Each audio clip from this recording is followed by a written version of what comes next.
All right, ladies and gents, it's your man Philip. It's Toon Tactics TV. We're going through all the latest Newcastle United transfer rumors and going to go through the rumors and try to find out what is fact and what is fiction. And you're going to join in, send in your comments, send in your views, and let me know what you think. Let's get it on. Brilliant from Shea. And now Murphy could take on the shot. Fabian Shea win!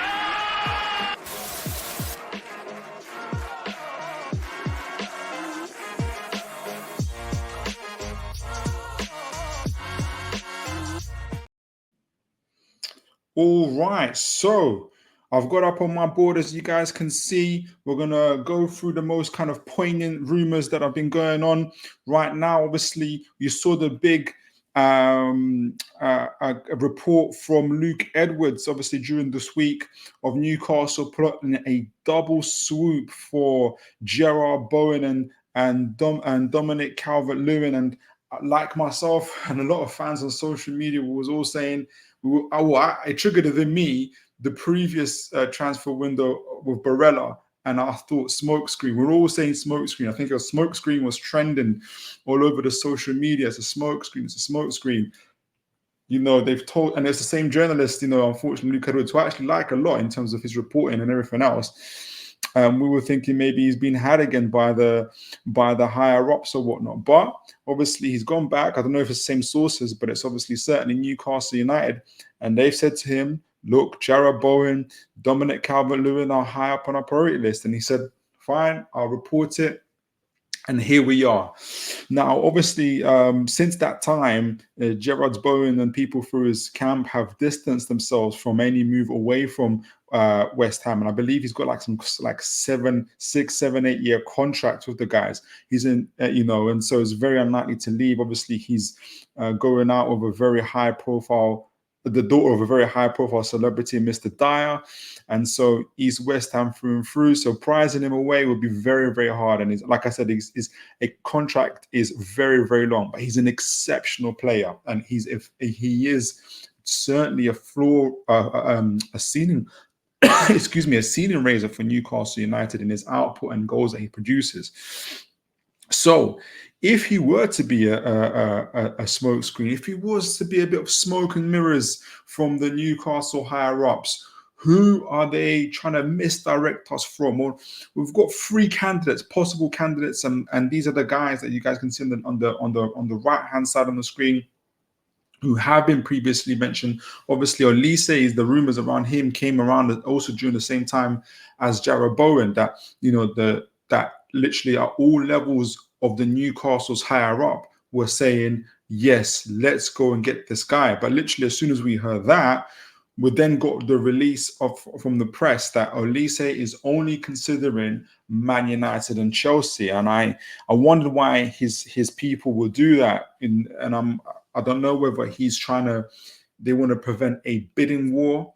They don't, maybe he also kind of wants to signal out his intentions to his suitors. He doesn't want there to be maybe too much of a wait, and maybe having a 3rd team, 4th team in the likes of Newcastle United competing for him will drag things out longer. So he's made his intentions clear, and fair play to him. Again, he would have been a ceiling raiser. I really like him. Again, plays on that right side. And this, obviously, one of our priority positions for Newcastle United is that right side, is to get that upgrade on Miguel Almiron and Jacob Murphy, who in themselves are great workhorses, but we need more than workhorses. We need the equivalent of what we've seen from Anthony Gordon on the left side, 10 plus goals and assists. I think overall 21, 22 GA this season. We need that on the right side. And then that would really be a ceiling raiser and add an extra element to our attack. So Jarrod Bowen would have fitted that.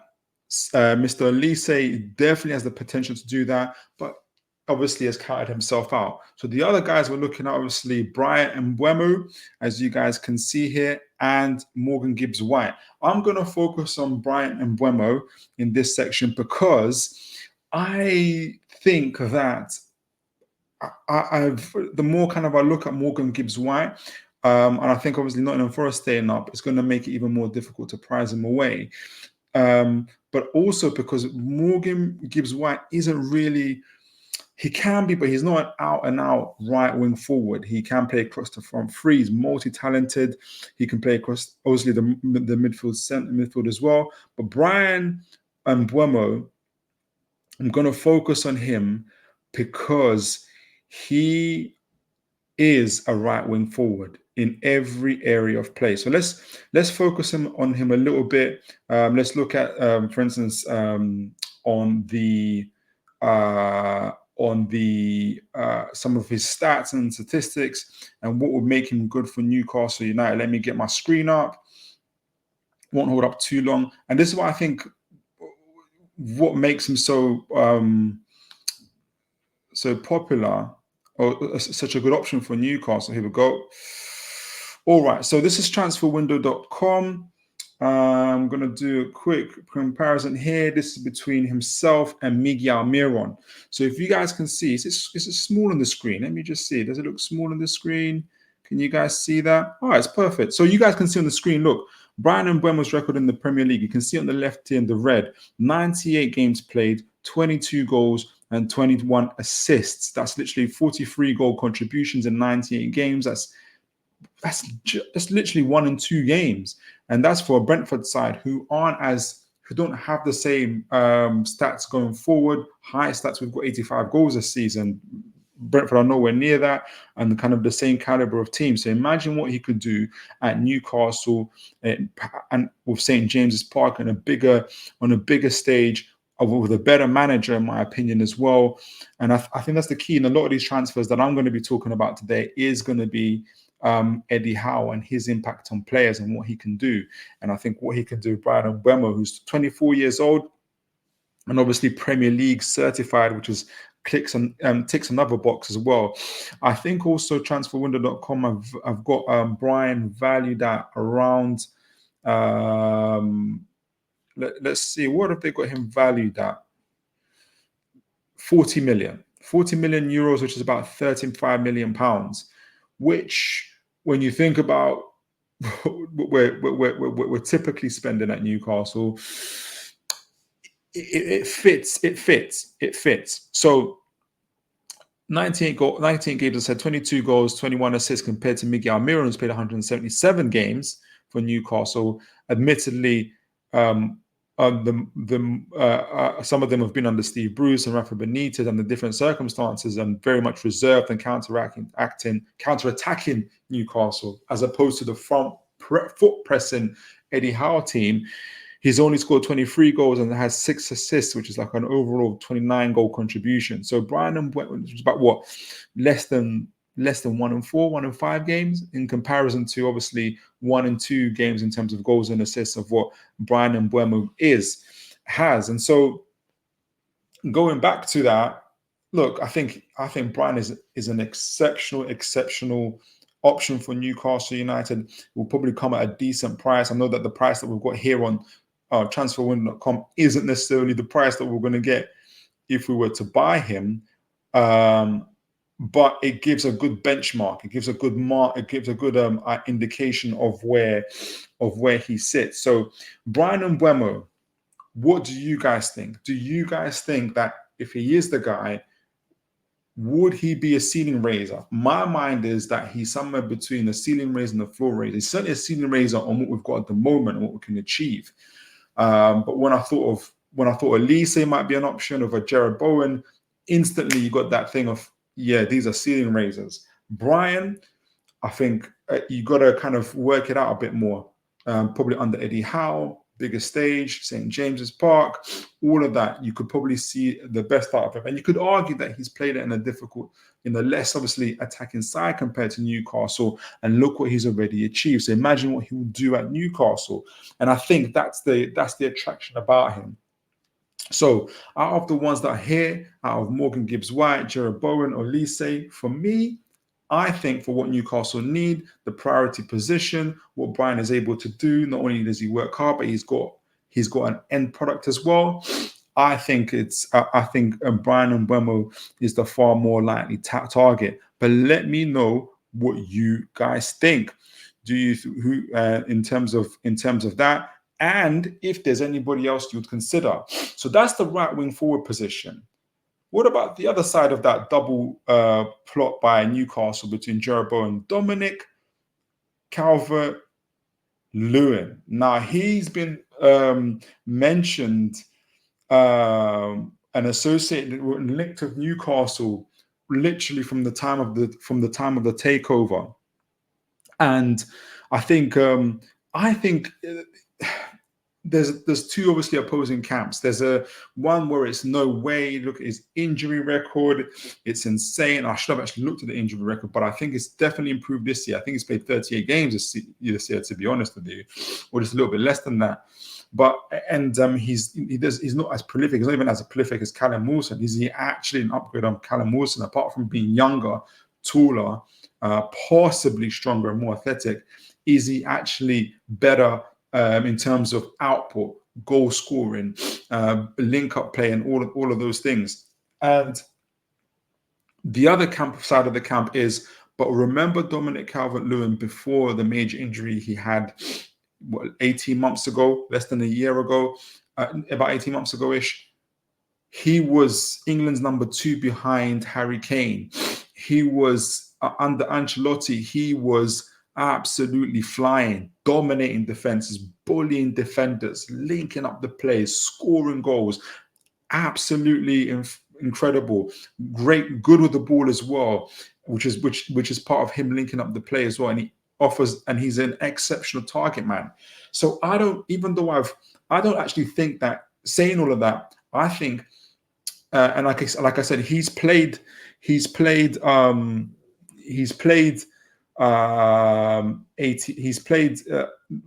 plus games this season. I can't remember what his output is. I think under Eddie Howe, and also I think he was only out this season because of a broken cheekbone rather than any hamstring injury. So his body seems to have strengthened and he can hold up. And he's not going to be playing like every game. He's going to be swapping with Isak. He's going to be coming on as a substitute, adding an extra kind of an option for Newcastle. But also, I think Isak prefers a target man partner. He plays really, really well with Callum Wilson. I think he'll even play even better with a Dominic Calvert-Lewin, because I do suspect there's a little bit more ego with Callum, and we had a little ruckus around the penalty area, and there's a lot of competition, which is healthy. I think Dominic Calvert-Lewin coming in as relatively new to the team will probably ease that a little bit, and I can see them, them linking up a lot better together. Tall, strong. He's still got some pace about him. He's got that link-up play. He's unselfish, and I think maybe under Eddie Howe at St. James's Park, we can maybe rediscover the form of the Dominic Calvert-Lewin who played under who was a second striker to Harry Kane. I wasn't planning to spend so much time talking about Calvert-Lewin. I was gonna, but now that I'm talking to you guys, I don't think he's so much of a fiction. I don't think he's, as the thumbnail says, I don't even think that much of a smokescreen at all. And he could be a real option. And I think people are looking at a £15 million transfer fee for him, which is very, very doable for an experienced, certified Premier League England player. So that's Dominic Calvert-Lewin. Obviously, we looked at Serhou Guirassy. I'm not going to go too deep in Serhou Guirassy because obviously we know about his release clause, which is about 17 million euros. He's been emphatic for Stuttgart in terms of goal scoring and output. Again, big, tall target man. And I think with all of these guys I'm going to show you obviously Artem, Dobvyk, who's been mentioned in the social media as a person that Newcastle have been scouting. What's the common theme? They're all big, tall target men, athletic, good on the ball as well, good at linking up play. And what is I think Eddie Howe is looking for is a target man who's another option for them to come out of the press. So not just playing their way out, but just do sometimes even long balling it into the feet of those big target men to hold up the play and allow the other strikers to come in to relieve some of that pressure as well. And also add that extra layer of defense in terms of set pieces as well. And I think that's what Eddie Howe is really looking forward to this season. I'm going to focus on the Artem Dobvyk, who's a Ukrainian national player currently playing for Girona. Now, he's got, obviously, as you guys can see, he's got a £40 million release clause. He scored 24 goals this season at the La Liga, which is a really, really good return. So let's see what he can offer. Let me see if I can take that off the screen. Stop sharing. Okay, so Artem. Obviously, the price for him is higher compared to Dominic Calvert-Lewin. He is, I think, a year or two younger than Dominic Calvert-Lewin as well, and obviously his output is, in terms of this year, has been absolutely phenomenal. So you guys can see on the screen. Let me make sure you guys can see on the screen. Yeah, brilliant. I've compared him on transferwindow.com to Callum Wilson. And have I got the right screen up for you guys? Let me make sure. Have I got? Yes, I do. Sorry, I thought I brought Mbeumo up again. Is that him? Yes. Sorry. Here we go. So on transferwindow.com, though, he's priced at 30 million euros, which is interesting compared to the 40 million pound release clause, which makes sense. Obviously, they want to get as much as they can for him, Girona. But I think that's something that Newcastle can negotiate should they want to go that way. He's 100. So compared to Callum Wilson, he's 189. Excuse me, 1 meter. He's 1 meter. He's taller than Callum Wilson. He looks bigger. He looks stronger. Whether he's quicker is a different thing. Obviously, he's younger. He's about 6 years younger than Callum Wilson. Like I said, he scored 24 goals this season as well. So he's got really, really interesting stats. And as you can see in terms of market value, and you're going to see this in terms of comparisons that I'm going to make. This is the market value comparison. You can see where the crossover has been made, which is of January between June and December 2023. His value, Artem's value, has skyrocketed, whereas obviously Callum Wilson's has steadily decreased. And this comes down to, as we know, a lot to do with his injury record, his body not holding up, because his actual goals and output record is phenomenal, as we know. And so it's the frustration, the big frustration, and we wouldn't even have been considering another second striker had it not been for Callum Wilson's injury record. So Artem's current record in the Premier League is he's got 93 games, 50 goals, and 12 assists. So that's 62 goal contributions and 93 goals. That's more than 1 and 2, which is absolutely fantastic. Obviously, Callum Wilson comes in at 221 games in the Premier League. A good 4 or 5 years of those, 3 to 4 years of those have been with Bournemouth, where he's had a lot of injuries again. Callum Wilson should have way more games than 221. But he's got 221 Premier League goals, 88 goals, and 23 assists. So, roughly 115. My maths is off here. 115, 112 contributions. Like literally 1 and 2 contributions again. So both of them have got incredible outcomes. But you can see that Artem is younger, stronger, taller, more powerful, and I can't see his injury record on here. It will take me a little bit while to find, but I'm going to assume that it's better than Callum Wilson's. When with 24 goals this season, he's definitely played more games. And I think, if anything, that makes him better value for Newcastle United is his availability. So Artem Dobvyk, you may have not heard of him. I've only very recently heard of him. I haven't seen him play. I've seen some highlights. I've read some scouting reports. And actually going to those scouting reports, let me share this tab instead here. This is from I think it's is it YR Scout, or I don't want to misrepresent it, to be honest, because I love these scouting reports. No, it's from TFA, and a really, really nice scouting report.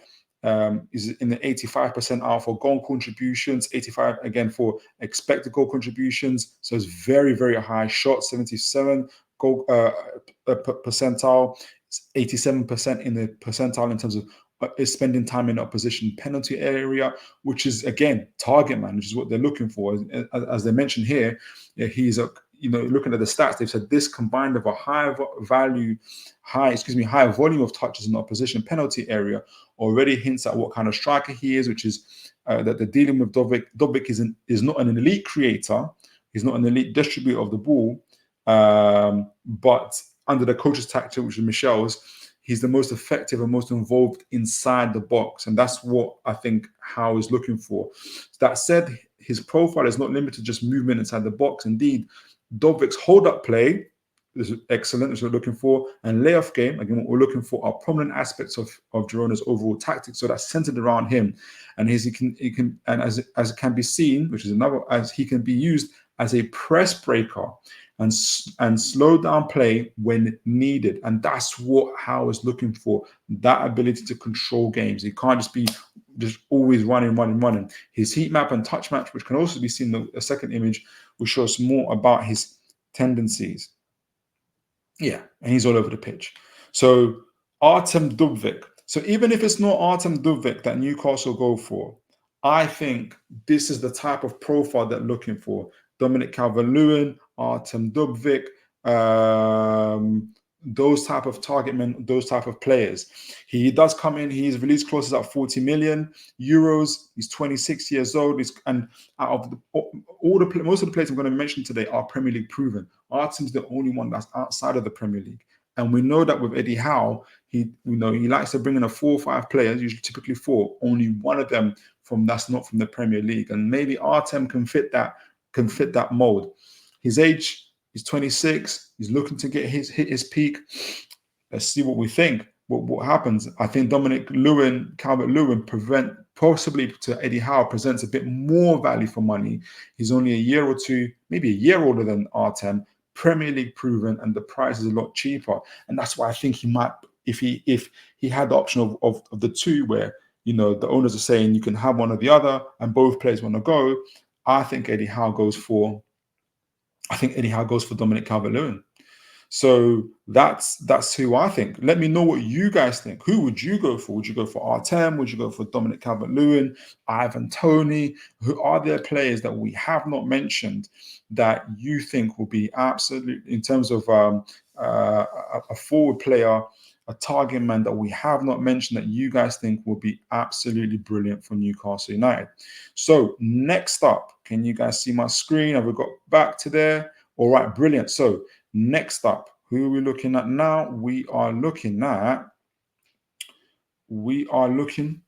centre back. So anybody that's on social media, on X especially, I mentioned Lloyd Kelly, who many believe is a done deal already.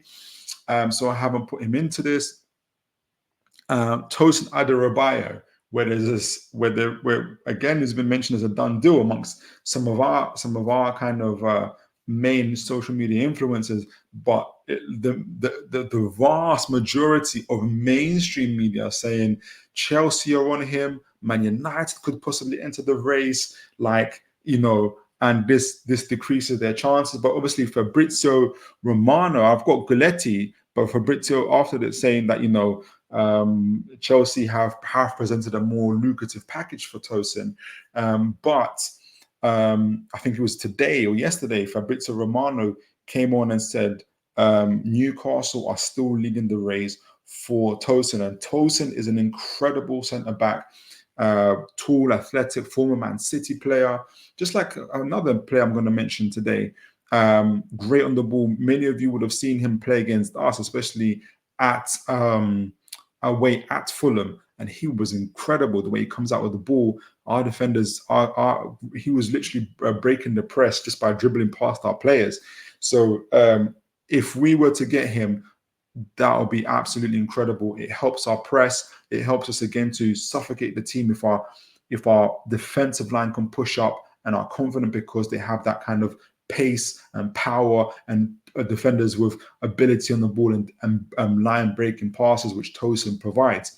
However, initially I thought, okay, with this kind of big wave of mainstream media saying it's not going to be, Chelsea are going to, kind of weighing in on Chelsea and Man United and essentially kind of inferring that, Newcastle going to the back of the line. I was thinking, is he a smokescreen for another gentleman that we've been linked with very, very heavily, but not as recently, is Ousmane Dembele. Ousmane Dembele, who previously, I'll widen this, Newcastle, this was back in April 2024. Okay, so last month, by Callum McVoy, Newcastle leading race for £68 million, not euros, £68 million rated defender ahead of Arsenal and Chelsea, and that's Ousmane Dembele. And first of all, I'll say I don't think he is that Tosin Adarabioyo is a smokescreen or misdirection. I think that we are in for him. I think there's a high probability that he's looking towards us. I think he knows he'll get playing. He comes in as first choice. He's got to beat Shah to it, but he can do that. Like, I'm sure he backs himself. He's younger, stronger, and there's not much he can't do that Shah can do that he can't. He's going to be the first team up. Whereas at Chelsea, where they've got tons of centre backs, Man United, where you don't know who's going to be the manager, well, you don't even know. You know that Chelsea got a new manager in Mascherano, but you don't know those guys. You do know Eddie Howe, and you've seen the improvements. And I think Tosin probably wants to play. I don't know if he wants to play for England, Nigeria, but he's already seen Anthony Gordon getting to England. He would have seen Lewis Hall getting into England. He would have seen Joe Linton getting into Brazil's squad under the tutelage of Eddie Howe. And I think that's going to, again, Eddie Howe, I think, is a star attraction for someone like Tosin. So I don't think that Tosin is smokescreen. I think Tosin is 100%, especially from the media reports and everything we're seeing on social media, is 100% a Newcastle target.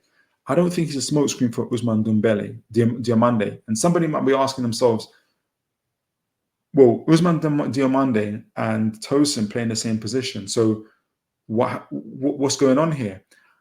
Latest report, and I'm going to go to Kieran Trippier.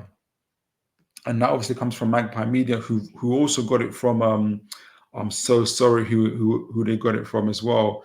But it's been, I want to say, is it from iNewspaper under Mr. Douglas himself? I think it might have been you, sir.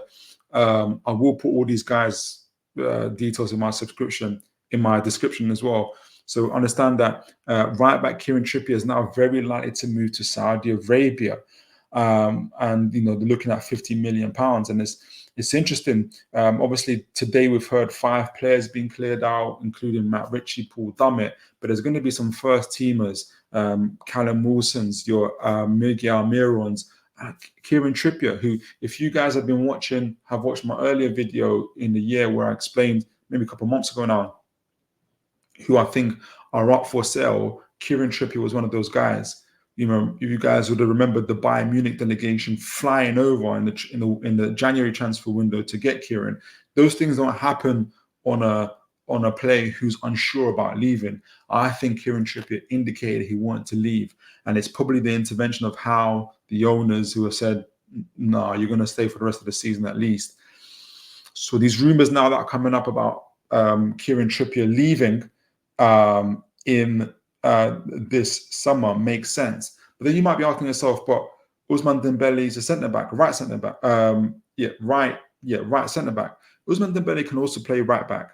And again, similar attributes to Tosin. But Ousmane is 20 years old. Similar attributes to Tosin, young, massive, tall, athletic, great on the ball, line-breaking passes, very, very controlled in his approach, and again gives us the option of pushing up the line. And I think, and I suspect, that Eddie Howe is trying to build a centre-back line very similar, with a profile of players very similar to what Man City have. So Guardiola, tall, big, athletic at right back. Ake, I think, left centre-back, and Diaz or John Stones at right centre back, with obviously Kyle Walker.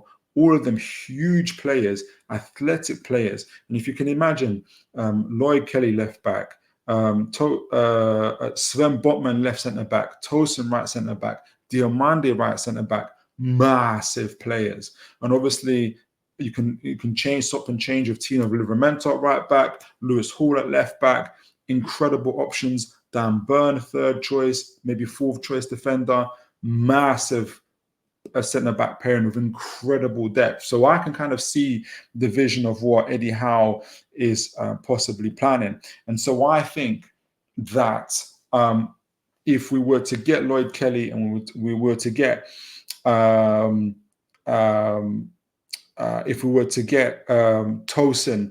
on a free transfer fee, and it's not totally free. We know signing on fees, agent fees, all this, but in terms of actual transfer fee, I think it frees up that money for Ousmane Diomande. Do I think I think 16 million pounds, which is about his release clause, do I think Newcastle are going to pay that? Probably not. And I think they're probably going to aim at anything between 50 and 60 million. And I think it's a very, very worthwhile investment. So Tosin Adebayo, Ousmane Diomande, probably sell Kieran Trippier and others. And I think this would be a goer. I think this would be incredible if Newcastle, together with Lloyd Kelly, Tosin, Ousmane Diomande, not only do we fill in the gaps, but these are ceiling raisers in my view. Tosin, ceiling raiser, Ousmane Diomande, absolute ceiling raisers. I'm really excited to see if that is to come. So let's watch this space. Next up, goalkeeping department. We have, and it's interesting because let me see if you guys can see hopefully you guys can see my screen. Yeah, you guys can see Nick Pope there. While I was actually even putting this together, I was in two minds. Obviously, you can see James Trafford there. I've highlighted him even more. Georgi Mamadashvilli and Artem Ramsdale. So I'm going to first go through. I'm going to start with Nick Pope first. And this is probably why I'm releasing this video so late, because this is the section I spent a lot of time on umming and ahhing about, to be honest. Nick Pope, obviously, as soon as we started mentioning, the media started mentioning Georgi Mamadashvilli, Artem Ramsdale, who are actual first team goalkeepers, if they were to choose to whoever team they're going to go to, are going to look to be first team goalkeepers. And then we started seeing rumours of Nick Pope possibly going to Ipswich, as well as Miguel Almiron actually as well, possibly going to Ipswich. And I think Nick Pope, who's third choice for England, is in no mood to be going to the bench. And he's still a fantastic goalkeeper. I think he's a top 6 club goalkeeper and supremely underrated by rival fans, in my opinion. He's always off his line, pressing up, is the reason why our defence line is able to push up, and didn't do so under Dobvyk because he's a bit more fearful, less confident. Where he comes out of his box, he's an excellent sweeper keeper, excellent shot stopper. Yes, he's not as good as his ball on the ball, but that's not really important to not overly important to how Eddie Howe wants to play. He wants a sweeper keeper, big, strong, can collect the ball, can demand the box, excellent shot stopper, which is all things that Nick Pope wants. And I think the last thing that Eddie Howe wants, that I would want as a fan, is Nick Pope leaving. And that's why I've taken off Georgi Mamadashvilli and Artem Ramsdale.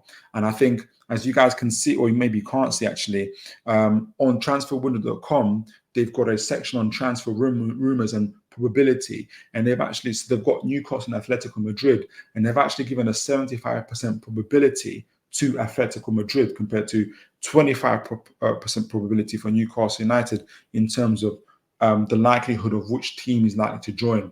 He's obviously Mamadashvilli is already in Spain. He's earned his name. And I think Atletico Madrid are about to sell their keeper as well, if they haven't done so already, on Diego Costa. And not Diego Costa, I forgot the goalkeeper, but he's moving on. And I think they're ready to take on a George Mamadashvilli, and George Mamadashvilli is ready to take on a number one position. I don't think he needs any more tutelage. He needs any more kind of working under the shadow of somebody else. He's earned his name and reputation in Spain, and I think that's where he would stay. Aaron Ramsdale, very similarly, he's been spending the last year as number 2 to Raya, and is he going to travel all the way to Newcastle to be a number 2 to Nick Pope? And like I said, Nick Pope is not willing to be a number 2, so I don't think that's going to happen unless Arsenal are willing to sell. From what I'm hearing, Arsenal are willing to sell, and this is from the media. I don't have any direct line to this. Are willing to sell Aaron Ramsdale for 15, possibly 20 million to make it economically viable for us. And then we probably consider selling Nick Pope. But even under those circumstances, I don't think that's something that Eddie Howe or the owners are going to push for. And Arsenal, again, are looking for 35, 40 million, which is probably a fair price for Aaron. It's just a shame that I don't think there's nobody in the top 6 that needs him right now. And probably Chelsea, but maybe that's something to look out for. So I've gone straight to Mr. James Trafford, who, let me put it up a little bit. You may not be able to see it, or you can, depends on how good your eyesight is, but I'm going to widen this. So latest on Mr. James Trafford in terms of rumours to Newcastle United. Newcastle eye a £20 million move for Burnley, which what I'm hearing is his release clause should Burnley have to be relegated, which they are. So £20 million, which is a good price for Newcastle United, especially for what would be a second choice goalkeeper. £20 million for the Burnley keeper as competition for Nick Pope, as interest in Ramsdale cools amid Arsenal's hefty price. And this is obviously coming from Craig Hope and Jack Gaughan. This was reported on 27th of May. So James Trafford. James Trafford is obviously England under-21 goalkeeper. He was at the Euros with Anthony Gordon, which they won. He comes with a very high reputation. He's now come onto the England's provisional squad. He's had an interesting year with Burnley. He's obviously played the first, 28 games or so. It's played for a very poor Burnley side in terms of just obviously the results they achieved at this season in the Premier League. They got relegated. He's conceded 62 goals, but that's not necessarily his fault. Defensively, Burnley obviously are very suspect. Their players are tiny, and so I don't think they cope with the physical aspect of the Premier League. However, and so all those things are in favour for James Trafford. I'll go back a bit. I'm in two minds, or there's two camps at the moment.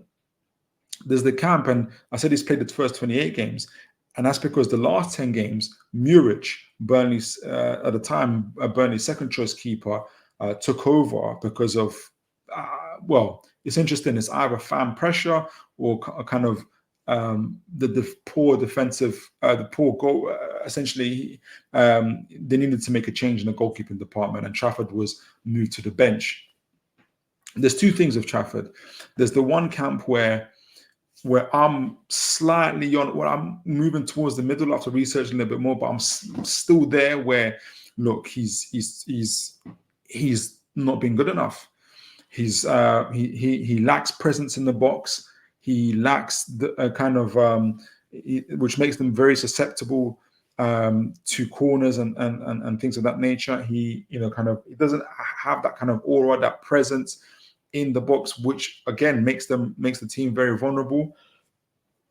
And he's not ready to be a number one at Newcastle United or any kind of Premier League team at the moment. The other camp, though, says he's 21 years old and he comes with very, very good pedigree. Obviously, he played at Man City. He was a goalkeeper at Man City. He won competitions there as well.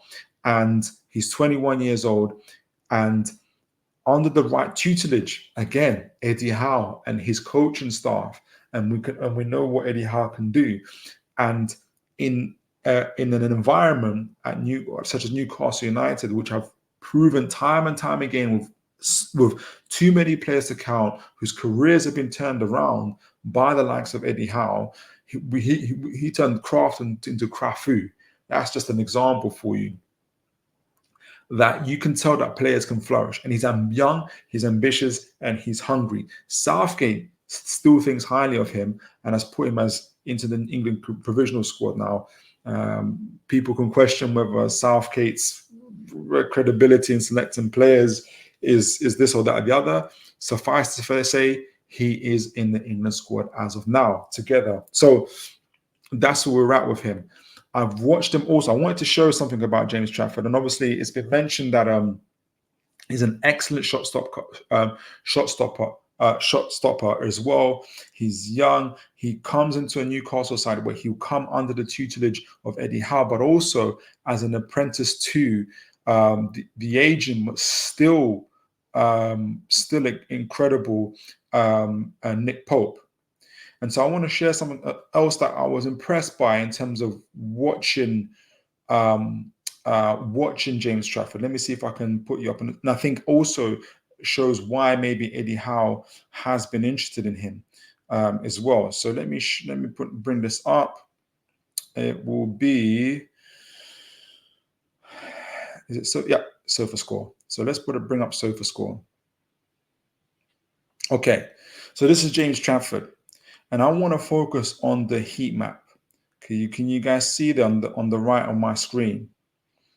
Let me make sure you guys can see it. He spends a lot of time, and you can see from the heat map, and I think this is why Eddie Howe, another reason why Eddie Howe and the Newcastle owners are looking at him. From the heat map, he spends a lot of time outside of his box. He's a sweeper keeper. And he's a sweeper keeper and has been a sweeper keeper for a Burnley side that love to play on the ball, who play the ball from outside, who play the ball on the ball, who play out of the ball. So it's very important to them playing out. I know he's made mistakes, but also in them maintaining a certain, trying to maintain a certain press.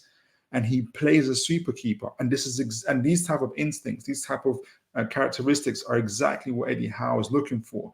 And I think in his mind, he's thinking, the boy is 21 years old, under my coaching, under my staff, under Nick Pope. The other area of his game in terms of collecting crosses, commanding his box, we can teach him that. He can learn that. But also, our defense is the land of the giants.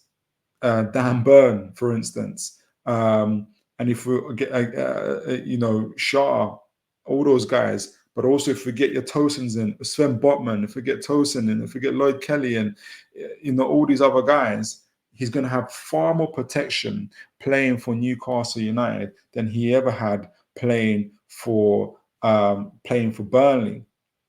So he has excellent characteristics. He has a lot going for him: the price, the age, the pedigree, and just the circumstances at Newcastle currently make James Trafford a very attractive option. And so I don't think Nick Pope leaves if a James Trafford comes in. And should Nick Pope stay, you'll have James Trafford as backup as well. So, and essentially a full raiser, because James Trafford, I think even at this stage, is better than Dobvyk. And Kieran obviously has left as well. So he makes a very good number 2. So, guys, let me know what you think. Do you still think that Newcastle should break the bank from Mamadashvilli and financially muscle out Atletico Madrid? Is there other the goalkeepers I think I've seen a few names come up today as well. Are there better choices? Are you thinking maybe, maybe Trafford doesn't have the cojones to command the box? Maybe it's just a personality trait. We need the goalkeeper who does.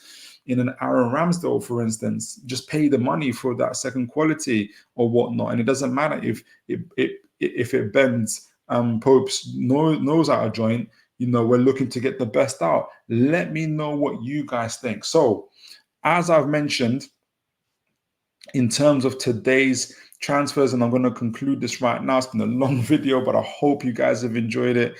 I've mentioned to you guys. Let me put it up on the screen one more time. Stop sharing. Put this up. Present. Share. So, window. Here we go. Okay, so last minute stuff. Here we go. Yes, so we've mentioned starting from the top. I think the more likely out of Elise, MGW, Jarrod Bowen, Brian and Buemo. Also a chance of Dominic Calvert-Lewin and a striker in the ilk of Artem Dobvyk, Usman Dembele, Tosin, those type of guys coming in, and James Trafford, again, Premier League proven. So a lot of Premier League proven players. There's a common theme, even in the rumours of all of these players, that these guys are Premier League proven certified players. So there's a very low risk in terms of them coming in and whether they perform or not. They've all shown individually that they can do it in the Premier League. And if you do get an Usman Dembele who hasn't played in the Premier League, or Artem Dobvyk, for instance, up front, it's a lot more manageable, that risk, where they'll take time to settle in, they'll take time to integrate, whilst the other players will to continue to grow and develop. So there's a few players that are ceiling raisers, certainly a lot of floor raisers, Premier League proven, a lot to get excited about. But let me know what you guys think. What players do you think we should be bringing in? How much money do you think we should be spending? Should the squad be challenged more? Are we, what's your thoughts on the transfer window? Are there names that we need to consider? Send them in to me as well, and I'll talk about them. We'll talk about it in the wider context of Newcastle United. Let me know, you guys, your thoughts. Make sure to like, share, and subscribe, folks, as well. And if you've made it this far, guys, congratulations. Well done to you. Massive respect. Make sure you share it. Make sure you like it. Make sure you click those notification bells. And until next time, guys, from me, it's Philip. It's Toon Tactics TV. Take care, and God bless, folks. See you next time.